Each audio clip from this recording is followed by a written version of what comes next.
Bonjour à tous. Merci de votre présence. Alors je vais vous parler d'un ouvrage d'Alain Testard que je considère comme son plus important, ce qui n'est pas facile parce qu'ils me plaisent tous, et qui reste mon préféré pour les sciences sociales, et c'est d'épistémologie. Bon, initialement paru en 1991 et réédité en 2021. Mais je ne vais pas essayer de résumer ce livre qui est à la fois simple et néanmoins complexe et qui est très riche de thèmes variés et donc notamment dans sa complexe, notamment dans sa structure plus que dans son écriture, qui est, elle, limpide et percutante. Mais je vais juste en évoquer certains points en vous donnant quelques raisons, selon moi, de le lire ou le relire, en gardant aussi à l'esprit que le colloque s'adressait de manière première dans l'idée de départ à des jeunes gens, à des lycéens. Et donc j'ai voulu faire assez simple, au risque de faire trop simple pour les savants, pour les spécialistes. Alain Testard était un chercheur iconoclaste, c'est-à-dire qui remettait en question, enfin un iconoclaste qui remet en question les traditions et le passé, autrement dit, un chercheur surprenant et créatif. En réalité, il était surtout un véritable révolutionnaire, c'est-à-dire un authentique chercheur, même un trouveur scientifique. La révolution ici n'étant pas tant une destruction que l'émergence d'un monde nouveau, perspective finalement proche de la conception shivaïste indienne où Shiva, l'un des trois démiurges créant ou gouvernant le monde avec Brahma et Vishnu, est vu comme le dieu destructeur certes, mais surtout créateur d'un renouveau nécessaire et inéluctable, comme la naissance après la mort. Alors, pourquoi est-ce révolutionnaire? Parce qu'Alain Testard remettait systématiquement en cause les idées établies et finalement les stéréotypes les plus acceptés comme autant de vérités dogmatiques, parfois novatrices en leur temps, et cependant dépassées ou éventuellement erronées.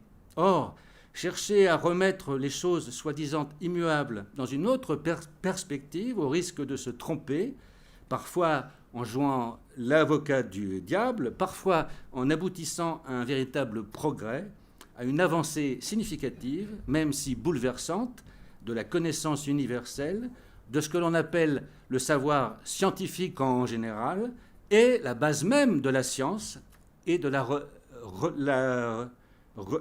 recherche, j'y arriverai pas, en un seul mot, hein, la recherche. Ce faisant, Alain fait ce qu'ont fait des milliers de découvreurs avant lui, c'est-à-dire qu'il utilise son esprit critique pour dire et tenter de démontrer. Et si l'on s'était trompé jusqu'ici? C'est ce qu'ont fait avant lui, par exemple, Copernic ou Galilée. Alors, pour la démonstration, il usait d'abord de la logique, de sa logique implacable de mathématicien de haute volée qu'il était. Il utilisait également les énormes ressources documentaires de la littérature scientifique, notamment ethnographique et anthropologique, de l'histoire et de la préhistoire. Et il les employait dans une perspective comparative au fondement même de la recherche scientifique, comme le rappelaient André-Georges Audricourt et Louis Hédin en 1943. Nous voulons également dire quelques mots de la méthode qui nous a permis d'apercevoir un certain nombre de lois de grande importance en étudiant l'ensemble de phénomènes qui, pris isolément, ne comportent pas de signification. Elle a été décrite par Comte comme propre à la biologie sous le nom de méthode comparative. Les archéologues l'appliquent lorsqu'ils constituent leur série. Elle consiste essentiellement à considérer des ensembles en vue d'y reconnaître des groupes possédant une cohérence particulière. Le plus souvent, chacun de ces ensembles constitue un fait statique global, posant par lui-même un problème dont la solution a généralement un caractère d'évidence. À la lumière de l'explication qui découle de l'examen des ensembles, il est possible de saisir la solution que pose chaque cas isolément.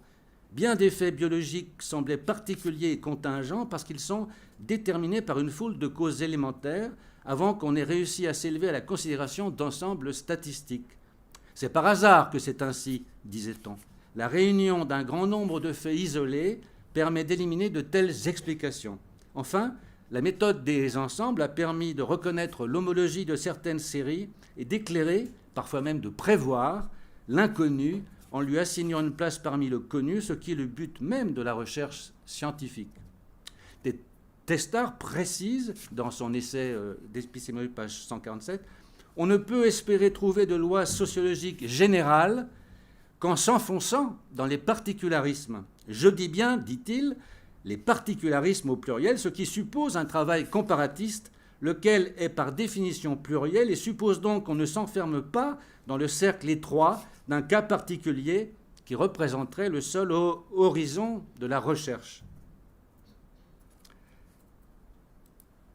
Alain Testard a publié beaucoup de livres et d'articles et sur beaucoup de sujets. Ingénieur de formation, il usait toujours d'une langue limpide, accessible, le style affilé comme un rasoir, les phrases courtes, attentif à se faire comprendre, reprenant souvent une même idée importante de 3 façons différentes et donnant fréquemment des exemples imagés afin d'aider l'entendement du lecteur. Dans ses conférences aussi, il veillait toujours à se mettre à la portée de son auditoire, à utiliser des mots simples et à définir les termes techniques irréductibles pour que n'importe quelle personne puisse le suivre et sa démonstration, sans condescendance aucune envers quiconque, et en particulier les moins savants et les jeunes.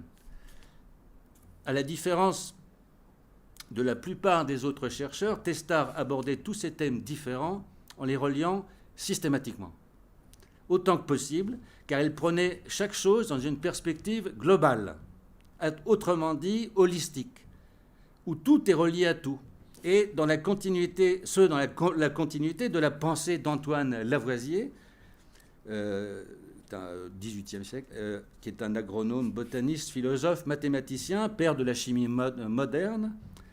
Alors, le blog Extramédia, blog vidéo, parce qu'il faut que je cite la source, écrit « Mais Lavoisier ne peut réellement le prouver. Avec des mesures très précises, il le démontrera plusieurs fois à propos d'une loi. Pour Lavoisier, bien que la matière change d'état dans une réaction chimique, la quantité de matière reste identique du début jusqu'à la fin de la réaction. C'est la base de la loi de conservation de la masse. C'est exactement ce qui se passe avec les propositions, hypothèses, axiomes ou théorèmes proposés par Testard dans son œuvre. Cette approche globale fut aussi celle de Fernand Braudel en histoire ou celle de Louis Dumont dans son décryptage anthropologique du système des castes en Inde. Le but véritable de Testard n'était pas tant de découvrir tel ou tel mystère ou aspect de l'univers ou de l'humanité, en dépit de l'intérêt propre d'une telle avancée des connaissances. Son but principal est perceptible en son ensemble dans son champ du signe, le monumental ouvrage posthume Principes de sociologie générale, qui est paru en 2021 au CNRS, enfin pour le tome 1, grâce à Valérie Lécrivain et Marc Joly, qui devait être avec nous mais qui n'a pas pu. Il est aussi partout présent, cet esprit, à divers degrés, dans l'œuvre entière d'Alain Testard. De quoi s'agit-il exactement ? Il s'agit de mettre en évidence l'existence très probable, pour Testard, de lois anthropologiques ou sociologiques universelles, qui, selon lui, ne manquent pas d'exister. Des lois qui sont censées ne pas exister et qu'il a pourtant commencé de mettre au jour, en proposant lui-même plusieurs, par exemple dans son ouvrage Des dons et des dieux en 1993 ou dans son article de 2002 avec Valérie Lécrivain et Nicolas Govorov sur les prestations matrimoniales. Depuis près de 2 siècles, dit Alain, que le mot sociologie a été inventé. Un savoir considérable a été accumulé sur les cultures les plus diverses et les sociétés les plus anciennes. Or, de sciences du social, nous n'apercevons pas une bribe, pas un seul principe général, pas la moindre proposition théorique minimale sur laquelle tomberaient d'accord tous ceux qui étudient le social. Rien n'est acquis sinon la certitude de l'échec des disciplines en sciences sociales à se constituer en sciences. C'est dans l'essai, page 7. On dit souvent que les sciences sociales ont affaire à des faits uniques. Les historiens font remarquer qu'un événement historique ne se produit qu'une seule fois. Les ethnologues sont frappés par le caractère singulier des cultures qu'ils découvrent, prétendent ainsi montrer le caractère très spécial des sciences dites humaines. Ils ne se sont guère avisés que la première grande synthèse théorique en physique, la théorie newtonienne de la gravitation, a été avancée pour rendre compte du mouvement de la Lune, de Vénus, de toutes les planètes qui sont des êtres tellement uniques qu'on les distingue par des noms propres. J'ai écouté Alain Testard et j'ai moi-même récemment proposé en 2019, dans Au seuil de la forêt, l'ouvrage d'hommage à Philippe Descola que j'ai co-dirigé, une telle loi anthropologique universelle, enfin c'est une hypothèse, portant sur les conditions d'apparition des conservateurs culturels dans les sociétés humaines. Une proposition certainement pionnière, inspirée par les encouragements et éclairages d'Alain Testard, notamment dans son essai d'épistémologie. Pourtant, officiellement, c'est-à-dire selon les idées reçues, il n'existerait aucune loi sociologique universelle, il ne pourrait en exister. C'est un dogme. Et un dogme qu'Alain Testard a battu en brèche très tôt avec la publication de son essai. Ce livre ressemble à un tableau d'un maître novateur qui dérange, bouscule et invente, remettant en cause le dogme et l'ordre établi. Un peu ce que représente le chef-d'œuvre de Manet, Le déjeuner sur l'herbe. Quel dogme est-il mis à bas, que je dois à Luc Jallot? Quelle est la révolution proposée? Quel scandale dénoncé? Ce qu'Alain Testard nommait le grand préjugé qu'il fallait réduire.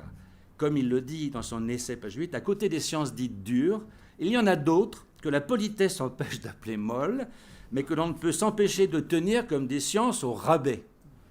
Et en fait, pour résumer son propos, il n'existe pas de sciences sociales, ce que l'on appelle aussi les humanités. Autrement dit, il n'existe pas plus de sciences dures qu'il n'existe de sciences molles. Il s'agit toujours de sciences, c'est-à-dire de différentes approches complémentaires de la compréhension de l'univers, humanité incluse, mais surtout, les sciences dites sociales recèlent potentiellement des lois universelles, exactement comme la physique ou la chimie.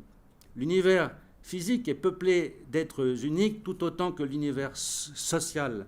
La science consiste toujours en un discours général tenu à propos d'êtres uniques, envisagés dans leur généralité, toujours dans l'essai.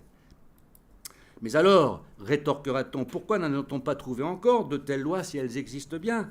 Si on en a trouvé en anthropologie, en sociologie, c'est qu'il n'y en a tout simplement pas. Or, à cela, Testard répond en évoquant une évidence, une tautologie presque, en prenant l'exemple de la physique, figure charismatique s'il en est des sciences dites dures. Il rappelle en effet que la célèbre physique, au temps de Newton, n'avait guère de loi générale à proposer, car à cette époque, au XVIIe siècle, la physique était en sa jeunesse, sinon en sa genèse. Très exactement là, en fait, où se trouve l'anthropologie aujourd'hui, discipline très jeune, née à l'aube du XXe siècle, et encore plus sûrement sur le plan théorique et méthodologique après la Seconde Guerre mondiale, en fait, c'est-à-dire hier, et qui, en raison même de son immaturité, n'a pas encore eu le temps de mettre au jour les lois potentiellement existantes. Exactement dans le cas de figure de la physique, au moment où Newton propose sa loi de la gravitation, considérée comme la première loi vraiment universelle, puisque concernant à la fois la Terre, le ciel et les astres. La recommandation de Testard est donc d'avoir de l'indulgence pour l'anthropologie, à qui il faut laisser du temps pour se construire théoriquement. Et surtout, il faut chercher de telles lois qui, selon lui, ne manquent pas d'exister en anthropologie, en sociologie, et vraisemblablement dans toutes les sciences dites humaines. À ce jour, seule la psychologie sociale semble avoir déjà commencé de faire émerger de telles lois avec les propositions de Gustave Le Bon, médecin anthropologue, psychologue social et sociologue français, génial précurseur, résumé dans un extraordinaire et très moderne petit livre concernant la psychologie des foules, et spécialement sa loi psychologique de l'unité mentale d'une foule, paru en 1895, devenu le livre de chevet, sinon la Bible, des publicitaires et des communicants depuis sa parution, avec des formules, sinon des lois apparemment efficaces en ce domaine. Testard précise, page 148 de son essai quand même, en donnant des exemples précis, que les lois générales des sciences sociales ne peuvent avoir la même forme que les lois générales de la physique parce que le statut du particulier est différent. Une loi physique s'exprime en principe par la formule y égale fonction de x, que l'on peut écrire plus généralement petite y, grand R, petit x, laquelle se traduit exactement par il y a toujours la même relation grand R entre les deux variables x et y. Il ajoute, page 149, nous pouvons très bien imaginer des lois sociologiques générales de la forme X grand R Y, par exemple qu'il existe un certain rapport, toujours le même, qu'il s'agisse d'une relation de causalité, d'un rapport logique ou d'une homologie de structure entre la forme de la famille et la structure de la pensée religieuse.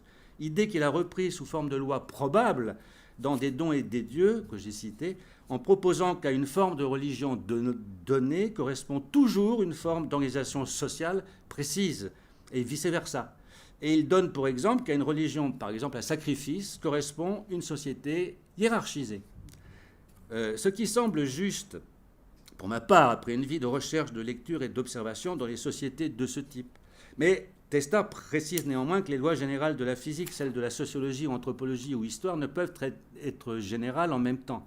Toute loi générale l'est de ce qu'elle s'applique à tous les cas particuliers, mais les lois de la physique ont déjà prévu en toute généralité tous les particuliers possibles, non seulement dans le temps de leur énonciation, mais avant même de poser les problèmes auxquels elles sont censées répondre.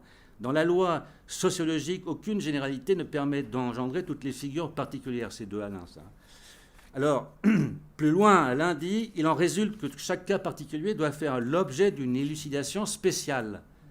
Il faut spécifier dans chaque cas comment la loi générale s'applique, et j'aimerais parler, dit-il à ce propos, de généralité spécifiable. Dans son essai, il va donc proposer un regard critique sur les sciences dites dures, telles la physique ou l'optique ou encore l'hydraulique, qu'il connaissait bien en tant qu'ingénieur, en les comparant entre elles et également aux sciences dites humaines. Il insiste aussi dans l'essai sur le relativisme de la dureté affirmée de ces sciences partagées entre celles qui sont fondamentales et celles qui sont appliquées. Ces dernières n'ont pas forcément pour objectif principal de trouver des lois générales, mais plutôt des champs d'application en elles-mêmes ou pour celles relevant de la recherche fondamentale. Et ceci alors que de nombreuses disciplines des sciences sociales ou humaines sont essentiellement théoriques et relèvent absolument de la recherche fondamentale et non de l'appliquée, telle que l'anthropologie sociale. Testard nous rappelle de la sorte qu'il faut être prudent avec ces distinctions manichéennes, simplistes entre sciences dures et sciences humaines ou molles, sans tenir compte d'abord et avant tout des nuances qu'elles entretiennent au sein de leur propre sphère. Ainsi, toutes les sciences sont humaines. Et les sciences dites humaines sont en réalité des sciences aussi dures ou aussi molles que les autres, évidemment, doit-on ajouter, si, et seulement si, elles sont bien pratiquées, exactement comme dans les sciences dites dures. On peut sans doute conserver l'appellation science sociale ou humaine en tant que terme générique, pratique, pour désigner globalement celles qui ont un rapport direct avec l'humanité individuelle ou globale, comme la paléoanthropologie, l'anthropologie, la psychologie ou la psychologie sociale, et avec les sociétés humaines organisées comme l'archéologie ou l'ethnologie. Mais étant donné que quelle que soit la science ou discipline considérée, c'est toujours le regard de l'homme posé sur un aspect de l'univers, toutes les sciences sont en réalité des sciences humaines au sens de sciences du regard porté par l'homme sur l'univers et sur lui-même. Ce qui inclut donc l'homme lui-même et d'un point de vue particulier, spécifique à chaque fois. C'est ce que Testard développe plus particulièrement en son chapitre 2 de la part physique de l'homme, en quel sens les sciences physiques sont aussi des sciences humaines dans son essai. Il dit par exemple, page 59, si l'homme peut faire un jour la théorie du social, c'est parce qu'il est social, exactement pour la même raison qu'il a pu faire la théorie de la physique, parce qu'il est physique. Et il dit plus loin, page 61, aucune science ne peut prétendre au monopole de l'homme. Chacune a son mot à dire. Aucune science n'a le monopole de l'homme, car celui-ci se situe au carrefour de toutes. Il ajoute, toutes les différences que l'on évoque entre les sciences physiques et les sciences sociales proviennent seulement de ce que l'on croit que les premières étudient le monde physique sans l'homme, tandis que les secondes étudieraient l'action de l'homme dans un milieu social. Mais aussitôt que l'on définit dans les mêmes termes ces deux types de sciences comme l'étude de mondes différents, dans chacun desquels l'homme nécessairement agit parce qu'il y participe, aussitôt toutes les différences s'évanouissent. Alain Testard précise que l'anthropologie est pertinente en insistant sur le fait qu'elle est une science globale, totalisante, et que, je cite, « rien ne serait plus extravagant que l'idée même d'une anthropologie, d'une science ou d'un discours logos, qui serait la science de l'homme, anthropos. » Non seulement elle inclut la psychologie, selon Lévi-Strauss, mais elle inclut aussi la médecine et même la physique, puisque l'homme est part de l'univers, qu'il faut tenir compte aussi du poids de l'être humain susceptible de tomber aussi banalement qu'un astre, et l'astronomie, car l'homme est sur la Terre et que celle-ci tourne. Testa reprend l'assertion de François Laplantine, dans Clé pour l'anthropologie, paru en 1987, qui dit que l'anthropologie, c'est le tout de l'homme, l'étude de l'homme tout entier dans toutes les sociétés, sous toutes les latitudes, dans tous ses états, à toutes les époques, en soulignant le tout à chaque fois. Testa précise que biologistes, paléontologues, anthropologues, physiques et tous ceux qui étudient l'homme en tant qu'espèce animale particulière ont aussi des choses intéressantes à dire, mais ils ne le font que de leur point de vue en fonction de concepts et problématiques propres comme le code génétique, l'adaptation, l'évolution. Et si leurs remarques permettent de situer dans la discipline biologique le point d'ancrage de concepts développés par d'autres disciplines, ils n'en font pas pour autant de la sociologie, ni ils ne se situent sur le même plan d'étude que l'anthropologie sociale. Donc, en valeur absolue et si bien maîtrisée, chaque science, chaque regard spécifique porté sur un même objet d'étude, l'univers ou un fragment de celui-ci, vaudrait les autres, et l'univers ou ce fragment d'univers considéré, l'humanité incluse, pourrait être appréhendé globalement par la juxtaposition harmonieuse de plusieurs, sinon toutes les sciences, comme autant de points de vue différents couvrant toutes les faces, tous les aspects, tous les volumes d'un même objet d'étude. Audricourt, toujours lui, disait ainsi à ce propos en 1987 dans Les Pieds sur Terre, écrit avec Pascal Diby, autobiographie. Ce qui caractérise une science, c'est avant tout le point de vue plutôt que l'objet. Prenons une table. Elle peut être étudiée du point de vue mathématique. C'est un parallélépipède aplati. Du point de vue physique, c'est un objet solide qui résiste à l'écrasement. Du point de vue chimique, c'est un composé de carbone susceptible de combustion. Du point de vue biologique, c'est un tissu de bois formé par les anciens vaisseaux conducteurs de la sève, des grands végétaux.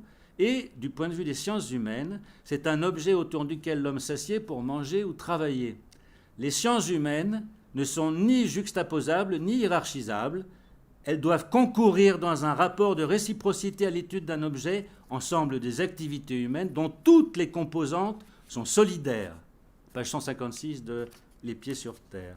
On pourrait extrapoler ce propos au-delà des seules sciences humaines, en l'élargissant à toutes les disciplines scientifiques et donc à tout l'univers, et pas seulement à l'homme en société, c'est-à-dire à tout objet de recherche scientifique, quelle que soit la discipline et la méthode utilisée.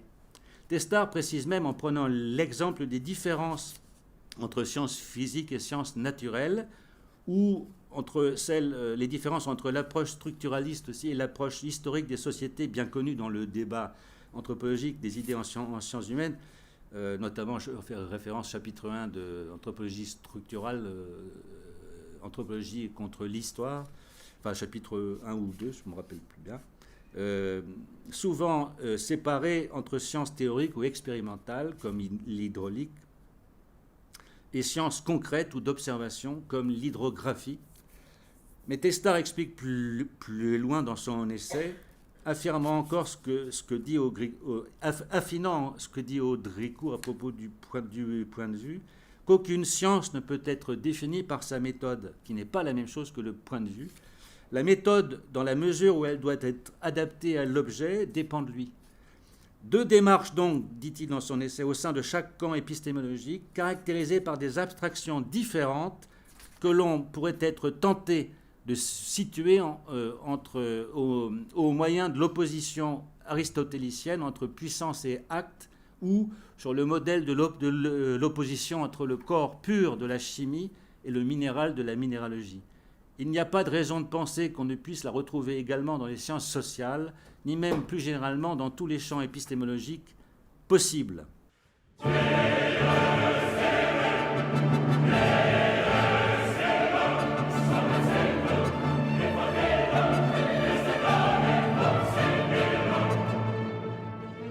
Nous avons affaire, avec cet essai d'épistémologie, à un ouvrage étonnant, unique, en opposition totale avec le sens commun, tout à fait révolutionnaire en ce sens, proposant une rupture traumatisante, mais riche de promesses et de découvertes futures aux jeunes chercheurs des générations actuelles et prochaines, comme autant de pistes formidables, nous ouvrant un immense horizon nouveau à explorer, ce à quoi il nous engage, il les encourage, après avoir reconnu lui-même ces terres vierges en simple éclaireur, mais quel éclaireur éclairé!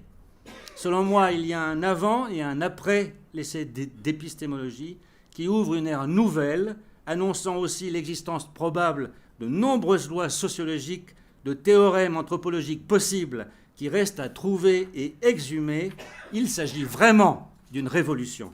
Et c'est pour cela que je considère ce livre comme l'un des plus importants ouvrages scientifiques, anthropologiques, philosophiques et épistémologiques des 50 dernières années, sinon du XXe siècle entier, dans la perspective de ma discipline tout au moins.